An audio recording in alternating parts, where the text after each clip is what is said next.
రాజుగా ఉండకుండా నేను విసర్జించిన సౌలు గురించి నువ్వు ఎంతకాలం దుఃఖిస్తావు? ఎంతకాలం దుఃఖిస్తావు? ఎన్ని రోజులు బట్టి ఏడుస్తున్నాడు సమూయేలు ప్రవక్త? ఎన్ని రోజులు బట్టి కన్నీళ్లు కారుస్తున్నాడు? ఎన్ని రోజులు బట్టి ఏడుస్తున్నాడు? ప్రియమైన బిడ్డ, నువ్వు ఒకరోజు ఏడుస్తావేమో, నువ్వు ఒకరోజు బాధపడతావేమో, నువ్వు ఒకరోజు కన్నీళ్లు కాస్తావేమో. సేవకుడు ఎన్ని రోజులు ఏడుస్తాడో నీకు తెలుసా? సేవకుడు ఎన్ని రోజులు ప్రార్థన చేస్తాడో తెలుసా? నువ్వన్నా మర్చిపోతావేమో. సేవకుడు కన్నీరు గార్చి ప్రార్థన చేస్తూ ఉంటాడు. బైబిల్లో అలా సమూయేలు ప్రవక్త, నీ గురించి నేను ప్రార్థన చేయకపోతే నేను పాపం చేసిన వాడు అవుతాను యెహోవాకు. నేను నీ గురించి ప్రార్థన చేయకపోతే. మీరు ఒక రోజు రావచ్చు, రాకపోవచ్చు. అది మనం రెగ్యులర్ వచ్చేవాళ్ళు వద్దు లేదు. ఎందుకు మళ్ళీ మీ మనసాక్షికి చెప్పుకోండి, మీ మనసాక్షికి చెప్పుకోండి. మీరు ఎంతవరకు వస్తారో ఎంతవరకు రారో అది మీకు తెలియాలి. నేను చెప్పేది ఏమన్నా. ఇంకో విషయం చెప్పిన, ఆ పాస్టర్ గారైనా నేనైనా ఎవరైనా సరే ఎంతమంది వచ్చారు కదా, ఆయనకేముంటుంది తెలుసా? ఈ 2 కుర్చీలు ఖాళీ ఉంది కదా, దానిలో రాలేదు వస్తే బాగుండు అనిపించింది. ఎవరైతే రాలేదు వాళ్ళ మీద మనసు ఉంది. ఎడియాలి చెప్తారా? ఇంతమంది సేవకులు దూరం నుంచి వచ్చారు, అలా రాలా ఆ మనసు దానికి మీకు చెప్పాల్సిన పని లేదు. మా మనసు అక్కడ వెళ్ళిపోతాం. నా హృదయంలో ఉంది, ఆయన హృదయంలో ఉంది. ఎంతమంది రావచ్చు, మీరందరూ వచ్చారు, వీడు వచ్చారు, పురుషులు రాలేదని బాధ ఉంటుంది, పిల్లలు రాలేదని బాధ ఉంటుంది. ఎందుకంటే ఆ వేదన ఎప్పుడంటే మొత్తం ఫుల్ అయినా కానీ ఆడడానికి వచ్చినా కానీ ఇంకా ఎవరో రాలేదనిపించింది, ఇంకా ఎవరో రాలేదనిపించారు. 99 విడిచిపెట్టాడట. దేనికోసం? 99 తృప్తి చెందకూడదా? సేవకుడు దేవుడు పెట్టిన భారమది. ప్రైజ్లో నువ్వు ఎంతకాలం ఏడుస్తావు? ఎంతకాలం ఏడుస్తావు? ఎన్ని రోజులు బట్టి ఏడుస్తావు? ఎన్ని నెలలు బట్టి ఏడుస్తావు? ఎంతకాలం ఏడుస్తావు? దేవుడే స్వయంగా సమూయేలుతో మాట్లాడుతున్నాడు. ఎంతకాలం నువ్వు దుఃఖిస్తావు? అయ్యా, నువ్వు రాజుగా పెట్టావు కదా, ఆయన పడిపోయాడయ్యా, అందుకోసం నాకు వేదన తట్టుకోలేకపోతున్నాను. అందుకోసం ఓ తల్లి అనంతపురంలో ఉంది. ఆమె నాకు ఫోన్ చేస్తుంది, అన్నయ్య ఆయన అసలు ఇంటికి రావట్లేదు అన్నయ్య అని ఫోన్ చేస్తుంది. ఏమైందమ్మా ఆ విషయం చెప్పాను. ఏం లేదన్నయ్య, వచ్చిన శాలరీ అంతా ఆ ఇంటికి అడిస్తున్నాడు కానీ ఇక్కడ ఇట్లేదని. మీకు తెలుసు, ఆ ఇల్లు ఈ ఇల్లు ఆ ఇంటికి అడిగిస్తున్నాడు కానీ ఈ ఇంటికి అడిగి ఇట్లేదన్నయ్య. సరే ప్రార్థన చేస్తారే తల్లి, ప్రార్థన చేశాను. మళ్ళీ పొద్దున్నే చేసింది. ఏదమ్మా అంటే నేను ప్రార్థన చేస్తే అంటే జరగదామకి జరగట్లా. మళ్ళీ ఫోన్ చేసి రాలేదన్నయ్య, మళ్ళీ ప్రార్థన చేశాను. మళ్ళీ సాయంత్రం 4 గంటలకి ఒక్కోసారి నేను కార్ డ్రైవింగ్ చేసుకుంటా ఉంటాను. అప్పుడు కూడా ఫోన్ చేస్తుంది. దాదాపుగా మీరు నమ్మండి, ఒక 20 రోజులు ఇస్తుంది. పొద్దున సాయంత్రం పోదు వాడే రాట్లా. నా ప్రార్థనే ఆయన ఎట్లా డబ్బులన్నీ ఆడే ఎత్తున్నాడు, డబ్బులన్నీ ఆడే ఎత్తున్నాడు. ఇసుకు పుట్టి ఒక మాట అన్నా, తల్లి ఒక్క 3 రోజులు ఉపవాసం ఉండి ప్రార్థన చేయాలి. ఎన్ని రోజులు? 3 రోజులు. ఎక్కడ చెప్పాలంటే ఏం లేదు, పొద్దున్న నుంచి సాయంత్రం 3 దాకా ఉపవాసం ఉండు. ఏం తినబాక ఉపవాసం ఉన్నాను. సరే అని చెప్పేసి నేను చెప్పినట్టు స్టార్ట్ చేసి ఉపవాసం ఉంది, బాగా ఉపవాసం ఉంది. ఉపవాసం నుండి 3 గంటల ఒళ్ళు సలబడిందంట. ఒళ్ళు సలబడితే నాకు ఫోన్ చేసింది, అన్నయ్య ఒళ్ళంతా సలబడుతుంది. ఒళ్ళు సలబడుతుందా? ఎందుకు సలబడుతుందా? ఏమో అట్లేం తెలియదు కదా, ఒళ్ళు సలబడుతుంది. నీకు పంపని షుగర్ ఉందా? ఉందాను నేను. ఓ తల్లి, షుగర్ ఉందని చెప్పలేదు నాకు. ఇప్పుడు షుగర్ ఏం చేయాలి అంటే ఏదన్నా కానీ 3 రోజులు ఉంటానంది.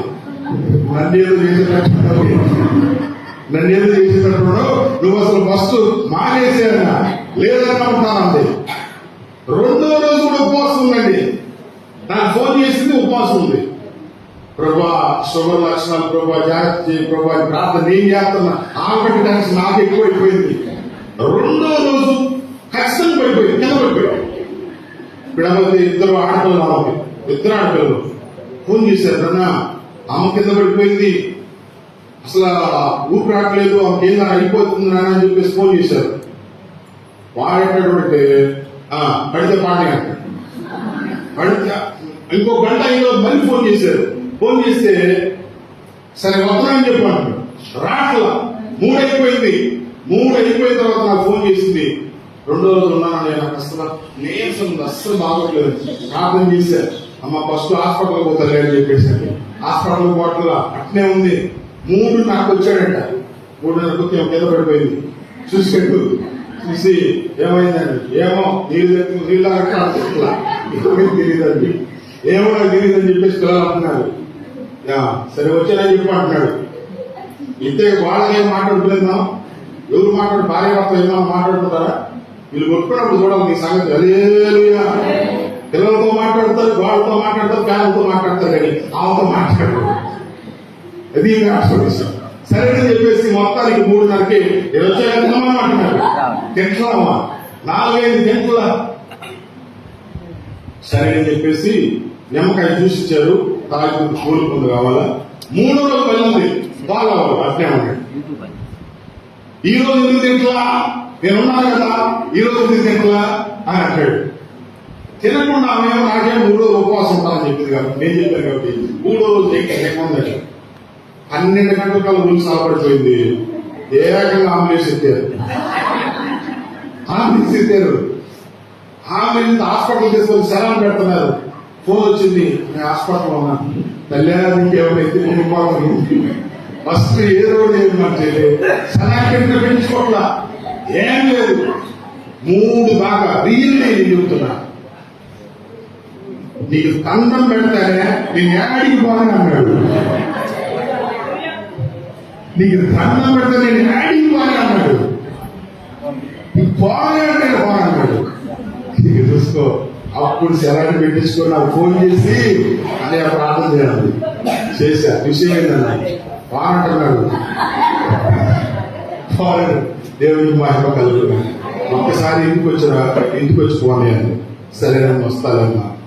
ఇంటికి పోయాను. ఇంటికి పోతే ఉన్నాడు, పిల్లలు ఉన్నారు. ఏది సంగతి అన్నాను. ఇంట్లో ఉన్నాడు కానీ ఆయన ఎడిదిరిగి కొనుక్కుంటాను, ఎడిదిరిగి కొనుక్కుంటాను. సరే ఉన్నాడు కదా, ఉన్నాడు కదా, ఉన్నాడు. విషయం ఏంటంటే ఏ తల్లి దగ్గరికి అయితే ఆయన పోయాడు, ఆ తల్లి వచ్చి ఏమని అడిగిందంట, ఇంకెప్పుడు నీ భర్త నేను నా ఇంటికి తీసుకోవాలంట. ఏడ్చిందంటే నాకు ఫోన్ చేసింది. ఏడ్చింది. ఏం బిడ్డ ఏడుస్తున్నా అంటే ఆమె వచ్చి నా కాళ్ళ మీద పడిందన్న. ఏడ్చింది. ఇంకెప్పుడు నీ భర్తను తీసుకెళ్తాను. నిజంగా నా కళ్ళ నీళ్ళు వచ్చింది. నేను అన్నాను, నువ్వు మొండిగా 3 రోజులు ఉపవాసం ఉన్నావే, అదే దేవుడు నీ జీవితంలో కార్యం చేస్తే. కరెక్ట్ గా ఆ రోజు నుంచి మందిరం స్టార్ట్ చేశాడు. మందిరం రావడం స్టార్ట్ చేశాడు. మందిరంలో రావడం స్టార్ట్ చేశాడు. కరెక్ట్ గా 3 నెలలు ప్రభుత్వం ఉన్నాడు. 4 నెలలు అంటున్నాడు, బాప్తిసం ఇస్తారా అన్నాడు. 4 నెలలు ఇస్తాము. బాప్తిసం ఇవ్వడం జరిగింది. అనే ఒకసారి మా ఇంట్లో భోజనం ఇది కదా అనుకుంది. సరే అని చెప్పేసి వెళ్ళాను. బిర్యానీ చేసి మంచి బిర్యానీ. అందరూ పండగే కదా, శాలరీ అంత వస్తుంది. శాలరీ అంత ఇంట్లో పోతుంది కాబట్టి పండగ. భోజనం చేశాను. దేవుడు దీవించాడు, మంచిగా ఆశీర్వదించబడ్డాడు. ఒక 3 సంవత్సరాలేమో దేవుడితో బాగా పెట్టాడు, ప్రార్థన చేస్తున్నాడు. ఆ తర్వాత ప్రభువుని నిద్రించాడు. తర్వాత ఆ కుటుంబం ఆశీర్వదకరంగా ఇప్పటికీ దేవుడిలో కాలంగా ఉంది. పిల్లలు అందరూ కూడా. ఎందుకు ఈ విషయం చెప్తున్నానంటే, నీ ఆత్మీయ జీవితం అనేది ఇప్పుడు కూడా దేవుడు నీ స్థితిలో ఉంచుకో. దేవుడు నువ్వు ప్రార్థన జీవితాన్ని కలిగి ఉన్నప్పుడు, సావుకుడు మాట విన్నప్పుడు నీ లైఫ్ మారిపోతా ఉన్నది. గడిగప్పుడే అది నేను వాస్తవంగా నాకు విసుగుకి చెప్పిన మాట. నన్ను విసిగిస్తుందని చెప్పిన మాట. కానీ దాన్ని సీరియస్గా తీసుకొని ప్రార్థనలో పెట్టిందే ఆ జీవితాన్ని మార్చేస్తుంది. ఈరోజు వాక్యం ఇచ్చిన పెట్టారా, దేవుని సేవకుడు మీకు ఇచ్చాడు. గౌరవంగా చూసుకోండి. నీవు, నీ కుటుంబం, నీ పిల్లలు బహుగా దీవించుకుంటారు. బహుగా దీవించబడతారు, బహుగా ఆశీర్వదించబడతారు. చివరికి ఒక మాట నేను ముగిస్తాను, టైం అయిపోయింది, మించింది అయిపోయింది. 12 మొదటి సమయాల గ్రంథం 13, మొదటి సమయాల గ్రంథం 13, 14 వచ్చింది. మొదటి సమయాల గ్రంథం 13, 14 వచ్చింది. 13 మొదటి సమయాల గ్రంథం 13, 14. యెహోవా తన చిత్తానుసారమైన మనసు గల ఒకరిని కనుగొని ఉన్నాడు. నీకు ఆజ్ఞాపించిన దాన్ని నువ్వు కైకొనకపోతుంది కనుక యెహోవా తన జనుల మీద అతని అధిపతిగా నియమించును.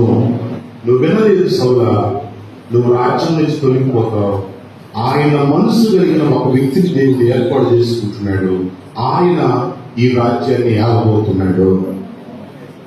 నీవు గనుకొనలా, నువ్వు వినలా, సౌలను నా మాట వినలేదు కాబట్టి నీ రాజ్యం తీసేస్తావు.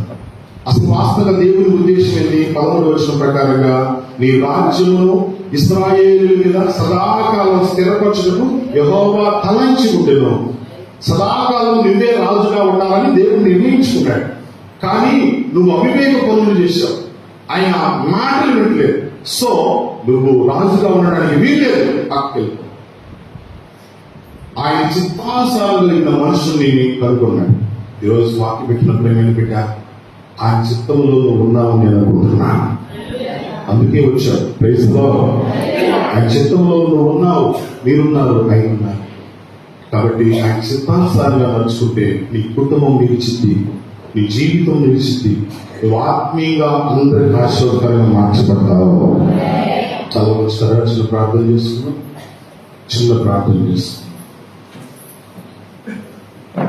సభల కోసం సమూయేలు ప్రవక్త కన్నీళ్లు గడిచిన అనుభవం చూస్తున్నాం.